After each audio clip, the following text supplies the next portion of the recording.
उत्तर भारत के एक छोटे से कस्बे धनपुर में सुबह के पहली किरण के साथ ही जिंदगी जाग जाती थी। कच्ची गलियों में चूल्हों की आंच, ताज़ी रोटी की खुशबू और दूर खेतों से आती मिट्टी की सौंधी महक सब मिलकर एक ऐसा एहसास बनाते थे जिसे शहर की ऊंची इमारतों में महसूस करना मुश्किल था।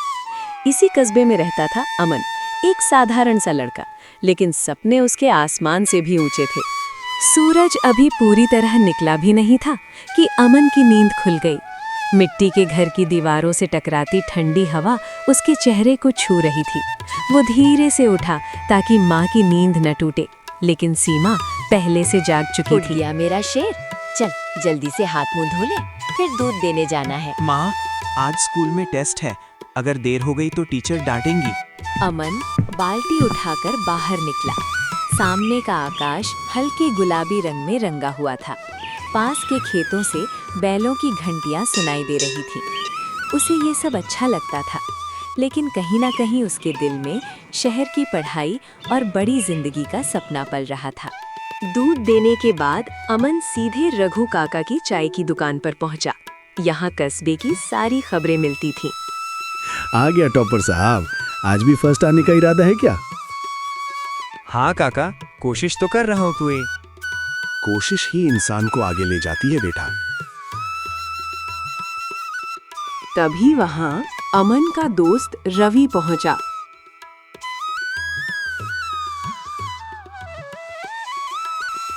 अमन, सुना है शहर से कोई नया लड़का आया है, बहुत अमीर है, आज हमारे स्कूल में पढ़ेगा। अच्छा, चल देखते हैं। गुड मॉर्निंग बच्चों, आज हमारे बीच एक नया छात्र जुड़ रहा है, विक्रम। हाय, मैं शहर से आया हूँ, उम्मीद है यहाँ मजा आएगा। कुछ बच्चों ने तालियां बजाईं, कुछ ने उत्सुकता से देखा। अमन ने शांत भाव से सिर हिलाया। लंच ब्रेक में विक्रम अपने महंगे टिफिन बॉक्स के साथ बैठा। उसमें पास्ता, सैंडविच और जूस थे। अमन और रवि ने साधारण रोटी सब्जी निकाली। ये क्या है, रोज यही खाता है? हाँ, यही हमारी तापिक है। शहर में तो ऐसे खाने को गरीबों का खाना कहते हैं। हमारे लिए यही खाना हमारी माँ की मेहनत और प्यार है। विक्रम चुप हो गया, लेकिन उसके चेहरे पर हल्की सी मुस्कुराहट थी, जैसे वो किसी को कमतर समझ रहा हो। शाम को जब अमन घर पहुंचा तो माँ कुछ परेशान सी दिखी। क्या हुआ माँ? बेटा, खेत के मालिक ने किराया बढ़ा दिया है, समझ नहीं आ रहा कैसे देंगे। माँ, मैं और मेहनत करूँगा, रात में भी पढ़ाई के साथ काम कर लेंगे। नहीं बेटा, तू अभी बहुत छोटा है अमन। छोटा नहीं, मजबूत हूँ, आपने ही तो सिखाया है। अगले दिन स्कूल में विज्ञान प्रदर्शनी की घोषणा हुई। विजेता को शहर के बड़े स्कूल में स्कॉलरशिप मिलने वाली थी। जो भी मेहनत करेगा उसके लिए ये मौका जिंदगी बदल सकता है। अमन का दिल तेजी से धड़कने लगा। ये वही मौका था जिसका वो इंतजार कर रहा था। अमन, तू जरूर जीतेगा। इस बार मैं अपनी पूरी कोशिश करूँगा।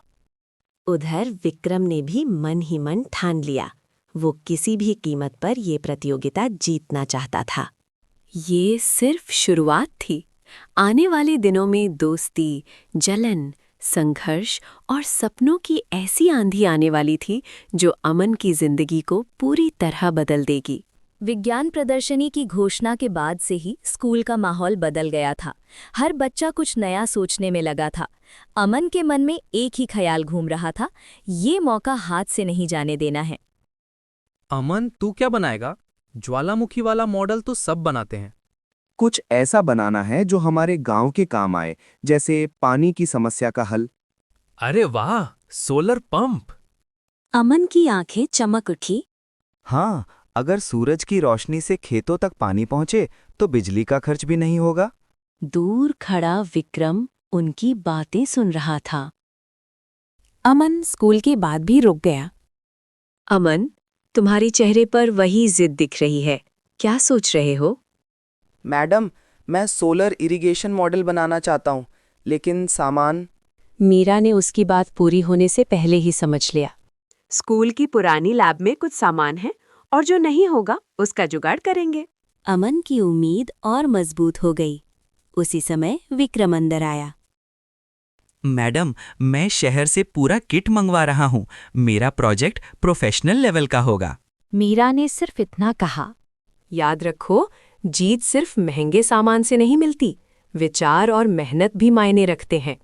विक्रम के चेहरे पर हल्की नाराजगी झलक गई। रात को अमन देर तक पढ़ाई और मॉडल पर काम करता रहा। माँ पास बैठी सिलाई कर रही थी। थक जाएगा बेटा, थोड़ा आराम कर ले। बस थोड़ा सा बाकी है माँ। अगली सुबह जब वो स्कूल पहुंचा तो उसके प्रोजेक्ट का आधा हिस्सा टूटा हुआ मिला। लकड़ी का स्टैंड बिखरा पड़ा था, तार कटे हुए थे। ये किसने किया? अमन कुछ पल चुप रहा। उसकी नज़र सामने खड़े विक्रम पर गई, जो मोबाइल पर मुस्कुरा रहा था। ओह, कितना बुरा हुआ। शायद सही से रखा नहीं होगा। अमन के भीतर गुस्सा उठा, लेकिन उसने खुद को संभाला। तोड़ने से सपना नहीं टूटता। शाम को घर लौटते ही माँ ने एक और खबर दी। बेटा, खेत के मालिक ने कहा है कि अगर 2 हफ्ते में पैसे नहीं दिए तो हमें घर खाली करना होगा। अमन के पैरों तले जमीन खिसक गई।